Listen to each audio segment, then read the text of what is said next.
Yo guys, this is Floopes 900. It's Crusadus. And today we are going to be doing the 2500 special that I want to thank all of you for contributing to. I mean, we have a top 5 we have impressions, and we have reviews in general, but we thought we'd do something a little bit special today. Yep. And what that special thing is how gaming has evolved over the years. And what took gaming to the next level. Yes. And what we're going to basically start out on is games that kind of started us out on gaming, and then we'll go on from there and mention games that we think really, revolutionized gaming in a big way. Took things to the next level, so to speak. Yeah. Like gaming, the transition from being just something that you played to an art form. Yeah. Exactly. So, games that basically started me out on Super Mario Bros. 3. And that was on The NES. the Super Nintendo, correct? Regular Nintendo. Regular Nintendo. Okay. Yeah, the third game. I got you. Yeah, the Donkey Kong Country series on the SNES. Mm-hmm. Pokemon Gold on the Game Boy. Or the Game Boy Color, I mean. And then there was Banjo-Kazooie on the N64.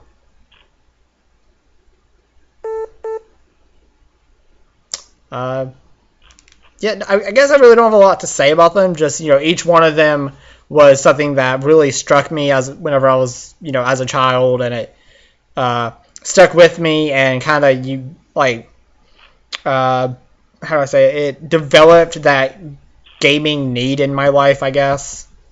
How old were you, when you first started, on these games? So I think Super Mario Bros. 3, I was 3 years old. 3 or 4. I think I was 4. Donkey Kong Country, I was around the same age. Who actually brought you to these games? Was there a person that kind of brought you to them? I mean, yes, actually, my mom was the one who was playing Mario when she handed me the controller. Okay. Yeah. So, my mom has, kind of helped me develop a gaming thing because she also enjoyed gaming. And okay. Yeah. So, what are some games that, really started you on some gaming? Well, I started gaming when I was around 5 or 6. And my cousin, his name is Sean. Mm-hmm. I was watching him play a Mario on the regular Nintendo, Mm-hmm. and he just handed me the controller one day, and I was just blown away because it was like, wow, I'm controlling this character on this video game, and it just blew me away. The colors, just the music, just everything about it just spoke to me, even though I was just 5 or 6 years old. Yeah. I think Mario is a good starting point for kids because it is a very colorful and kind of an upbeat game, and it shows a cheerful side to gaming.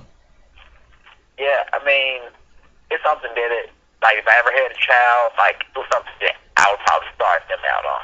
Yeah. I would have to agree. That's probably what I would do too. Because it's simple, not too hard, not too easy, but it's something that you can easily get into. It has a curve where it's easy to to get into, but it's hard to master. Yeah, yes, I agree, because I mean, some of the hard, like the later levels of Mario can get really difficult, but like the early on stuff is pretty easy. Well, I guess not too easy, but easy enough for a kid to enjoy the challenge. Exactly. I remember playing these like levels over and over and over again, and just never getting tired of it. Yeah, I agree, because it was such a. I mean, I think it's funny how we both started on a Mario game. Like, I like that. Because, I mean, who doesn't know about Mario? Exactly. I think everyone, like in our generation, has played at least once a Mario game in their past. Yes, I agree, and even like people older, like 10 years older than us, know about Mario. Exactly. Which is a good thing, because they need to know about Mario. I mean, people like your mom, I don't know, maybe I might have started like on Atari for Pong or something like that. Yeah, my mom actually had an Atari. Now that you mention that. Yeah. And, that's nostalgic for them, but a game like Mario is very nostalgic for us, because it's what got us into the game. Yeah, because I honestly didn't play the Atari for years later. And I do have to admit, going back from like the NES to like Atari is quite a bit of a jump, but I do have to say real quick that the Atari does have some really awesome games. Even if they are like really old school, they're still very awesome. Yeah. What's that shooter? Galactica or something like that? Yeah, I think you had the right name. I know which one you're talking about. But yeah, I think I actually own a couple copies of that. But it's a really awesome game. Yeah, it is. And something, I don't know if you ever played on the Atari, but okay, we have like Pac-Man all over the place. Yeah. Did you know there was actually a game called Pac-Man Jr.? I know there was a Mrs. Pac-Man and a few others, but I don't remember Pac-Man Jr. Pac-Man Jr. was an Atari exclusive, never went to any other console, and it was like Pac-Man's, I guess it was Pac-Man and Mrs. Pac-Man's kid. And he like had like a helicopter hat on his head while you played him. Oh yeah, like I know what you're talking about. Yeah, definitely, I played that before. Yeah, like I actually really preferred that game to the other Pac-Man games. I don't know why, I just really enjoyed it. Sweet. Like, yeah. I guess we should probably get back on the topic at hand. But like moving on, like what would you say about the Sega? Sega Genesis. Honestly, I can't say anything about Sega. I haven't actually played the games. You ever played the Sega Genesis before? You ever played like Sonic? Well, I guess I can say something because I do have the collection. So like I don't actually have like an actual Genesis console. I have like the Genesis collection on the PS3. Okay, but you actually played the Sega game.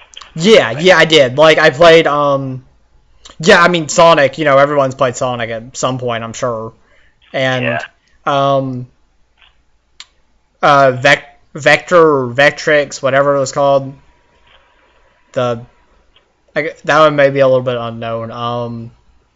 So like RPGs like Shining Force was on there. Did you ever play Sonic Adventure on the Dreamcast? Sonic Adventure. No, but I've heard a lot about that. It's a very awesome game. I've heard that actually. I've heard it's something I honestly would really like to get into because it looks like a lot of fun. Yeah, like at some point in the game, like you get to go like supersonic, and it's very awesome. I mean, and looking back, like Sega had a lot of awesome consoles back in the day. Sega had a lot of awesome games. Yeah. Like where like went downhill. You know, they actually, were a strong contender, like in the gaming industry. Yeah, and now they just make games for other companies. Yeah. Which, I mean, I'm glad they're still around though. They're actually still pretty big in Japan. They're pretty big still. They have a lot going on. It's just they're not strong as far as consoles or gaming anymore. Yeah, I mean they have like a few gaming. I know they have a few games out here, like in the U.S., but like I know one that was released somewhat recently was like this fighting game with like a lot of anime characters in it. I don't know what you're talking about. Can't think of the name of it, but I know exactly what you're talking about. Yeah, like I can't remember the name of it either. It has like the first word or two is like Japanese, and I can't remember it. But yeah. But after the Sega Genesis and the Sega Saturn, we have to move on to the PS1 yes. and the Xbox. Yes. PS1 wise. I think the PS1 and the Xbox took gaming to another level that it hadn't been before. Yeah, it really did. I mean, the PS1 had games like Parasite Eve on it and Resident Evil. Yeah. Actually, you could actually play games that had a story to it. Yeah. I mean, you could in the past, but like you built more part of the story. Like now that like everything was in 3D. Yeah. I mean, well, honestly, like games that I remember playing a lot on the PS1, and I've played more as I've grown up, but like games that really like I remember are like playing like Spyro the Dragon and like the Digimon series. Exactly. Back when I was a kid. Yeah, same here. Like I remember playing this game called Dino Crisis. Yeah. And it stood out to me because it was just something I had never played before, like dinosaurs, and they're after me, after me die. It was just something that I never encountered before. It had a great story to it. I mean, like if you like Resident Evil, like you like this game. It was very exciting. Yeah, that is something I definitely need to be on the lookout for whenever I go hunting. And I mean, honestly, I wouldn't mind like getting that through Amazon if I could find a good copy, but it's hit and miss with Amazon sometimes. Yeah, it so can be super expensive or super cheap. Yeah, like I actually looked on there earlier when we were talking about it, and I could get like a loose copy of it for like I think it would have cost me like $6, like including shipping and handling. So I mean, it's cheap, but I would rather like get the case and all in one swoop if I can. Yeah, same here. Because then I'm not having to like piece it together later on. And then there's games like Final Fantasy VII and Chrono Trigger. Yes. Like those games took storytelling to a whole nother level. Yes. One game that I'm thinking about right real quick because I forgot to mention it. On the 64, and I didn't play this until a couple years ago because I didn't get it until a couple years ago. I didn't find it. But one thing that I've heard a lot about is Perfect Dark on the 64. Oh, okay. I've heard of it, but never played. Yeah, it was. I've actually played quite a bit of it since I got it, and I have to say it is a really good shooter. Like it definitely stands up to the hype I've heard about it, and like while it's not like something, it's not something that I've beat and I can like completely like, I can say it has like a really awesome storyline or something. I can say that I think it was a good, it was one of those games that stood out on the 64. Okay. And I would just like to, say that it does deserve a mention that it was something that was kind of not, I can't say it's something, like really revolutionary, I guess, but it was something that helped in the process. Yeah. like shooting to another level. Yeah, like I can't think of another PS1 game, but something like well, like we were talking about God of War on the PS2 about the QTEs. Mm-hmm. Like it was something around that.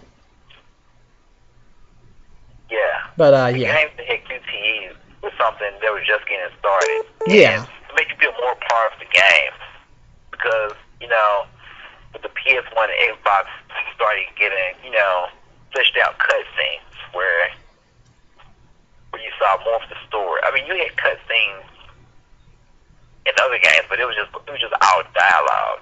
Yeah. Now you actually see what's going on.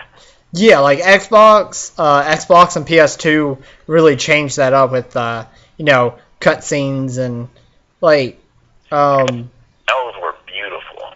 yes. God of War had some really awesome cutscenes, I remember. Yeah, they did. And on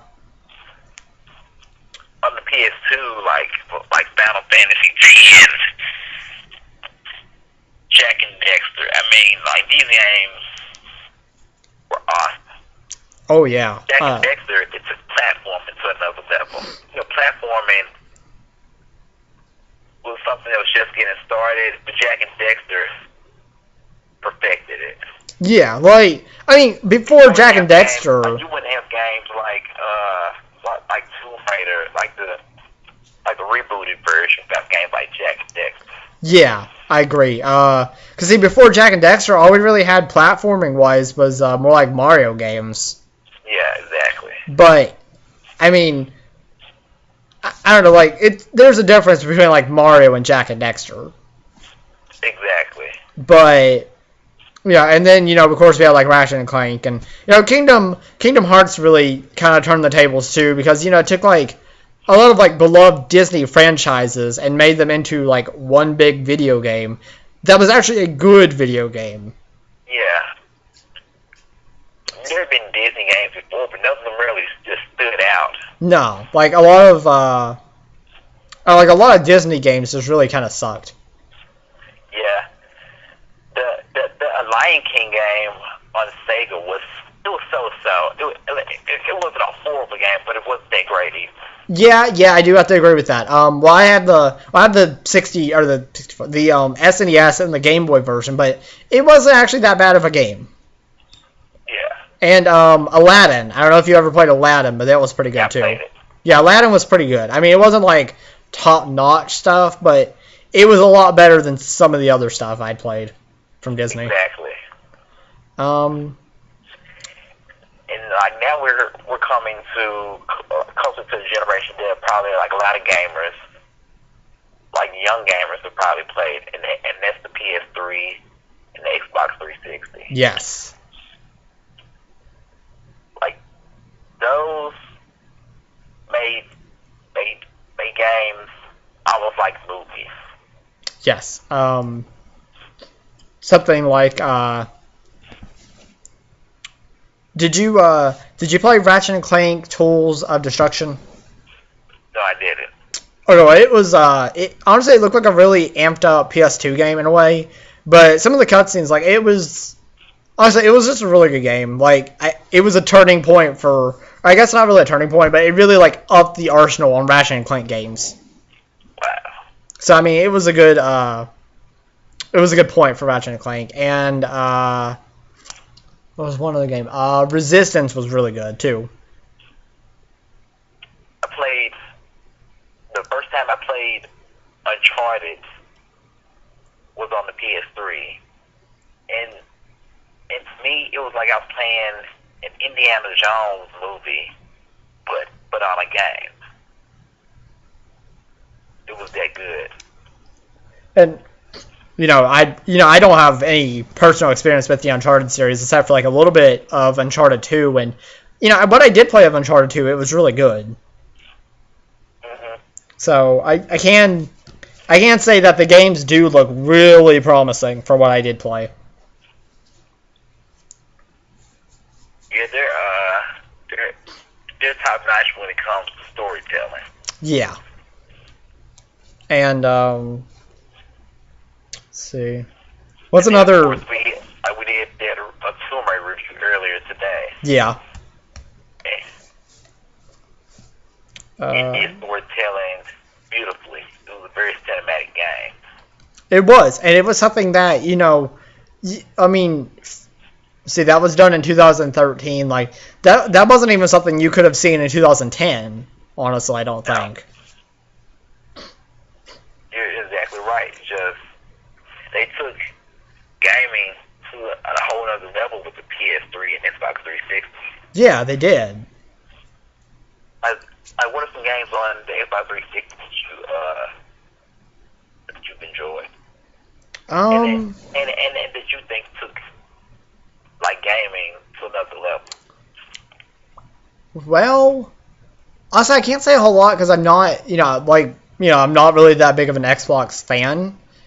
Yeah. But, well, what have I really played on the 360 that's exclusive? Well, okay, I didn't play it initially, but I think what Bandai did with Eternal Sonata was really good. Yeah. Because I have played a little bit of the 360 version since I just got it recently, but I've played more of the PS3 version. I mean, they're pretty much the same thing, only a little bit of differences, but the storyline is the same. And they were actually telling a famous composer's, on his deathbed story. And, it was actually a real guy who actually died in real life. And, took his story and, reimagined it and, just to, put some of his music into the game and told his story, during chapter, between chapters, it would, tell you a story of his life. A chapter of his life. Yeah. I thought that was just a really cool thing for them to do. I think Gears of War was done really well for the Xbox 360. Yeah, Gears of War, I actually did play a lot of Gears of War 1 and 2, and it was pretty fun. Yeah, I mean, story-wise, it wasn't so great, but the gameplay was awesome. Yes, I have to agree with that, definitely. Those games like that took, the way you play a game to another level. Oh, definitely. And, I mean, that's one thing, even if the game doesn't have, a really great storyline, if the gameplay is really good, it stands out. Exactly. A game doesn't always have to have a great story to be a great game. Yeah. Because the gameplay can actually tell the story in some ways if the story is that well done. Yeah, I agree with that. I mean, okay, Ratchet and Clank, any Ratchet and Clank game, would you, most of the time, anyone who plays Ratchet and Clank is going to play more for the gameplay than the storyline. Exactly. Or even Jak and Daxter, for that matter. In Jak and Daxter, the story doesn't stand out, but the gameplay is phenomenal. Yeah, exactly. The storyline doesn't have to be that great. But it stands out because the gameplay is just so addicting. Yeah, and I like that. Something I did forget to mention is on the GameCube, I think something that really revolutionized horror game was Eternal Darkness, because it was the first game to introduce the sanity meter within a horror game. Yeah. And then, we went on to have games like Amnesia on the PC that has horror. And, I mean, I think that's a cool thing because it did go on to make something of itself. Because, without Eternal Darkness starting the sanity meter, would Amnesia and games with a sanity meter be the same? Exactly. And I like that. Quantic Dream did something similar with Heavy Rain. Yeah. The gameplay in Heavy Rain isn't that strong. I'll be honest with you. If you're playing Heavy Rain, you're not playing it for the intense gameplay action. Yeah. But it tells a story that is so good that it sweeps you up and it has you along for the ride. And yeah, like same with like Beyond Two Souls as well. A game doesn't necessarily have to have great gameplay to be a great game. Yeah, exactly. Like if a game is lacking gameplay, it can make it up with a great storyline. Exactly.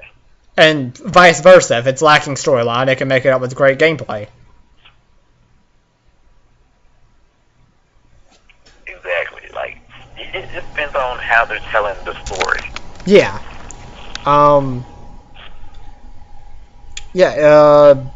Is there any other like final mentions of a game you can think of? I think we covered everything pretty well. Okay. I'm pretty good. I can't really think of anything that's I just can't think of anything else to say about it. So But I think we covered everything pretty well as far as like points we want to get across as far as games and their story. yeah. Just, Okay, so there, we have our video thank you everyone for watching, the 2,500 views. Thank you guys for getting us up there. And, thanks for watching this video. Tell us some games that you think have revolutionized gaming. what stood out to you? Like, what made you think, yes, this is why I play video games? Yes. And, that's pretty much it. I'm Floopes900. This is Crusadus. And we'll see you later. Peace. Peace.